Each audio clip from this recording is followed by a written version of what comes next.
Voilà, après quelques jours en autonomie complète, une vidange s'impose, une vidange de ce qu'on appelle les eaux noires, c'est-à-dire la cassette des WC, et puis de ce qu'on appelle les eaux grises, c'est-à-dire les eaux usées du camping-car, et on fait ça auprès d'une station technique spécialisée dans le camping-car de ce type.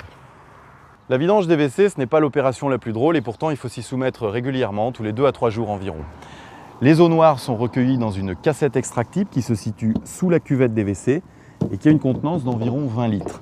Sachez aussi que sur les camping-cars haut de gamme, on trouve également des cuvettes fixes qui permettent d'espacer les vidanges. La vidange des eaux noires se fait obligatoirement dans une aire de service comme celle-ci et non pas en pleine nature, car ces cassettes contiennent des produits chimiques qui ont été ajoutés préalablement et qui permettent de tuer les bactéries et d'éviter les mauvaises odeurs. C'est assez simple, venez, je vais vous montrer.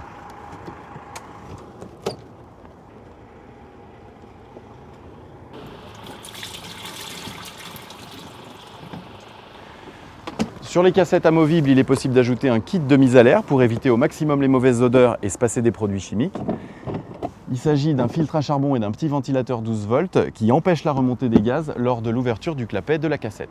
Les eaux grises, quant à elles, sont récupérées dans un réservoir qui se remplit par gravité et qui se situe donc généralement sous le plancher au point le plus bas du camping-car.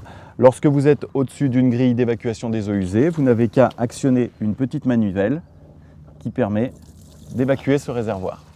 Voilà, maintenant que ces opérations de vidange sont terminées, vous pouvez reprendre la route sereinement car vous disposez de nouveau, pour ce qui concerne des eaux noires et des eaux usées, de 3 à 4 jours d'autonomie.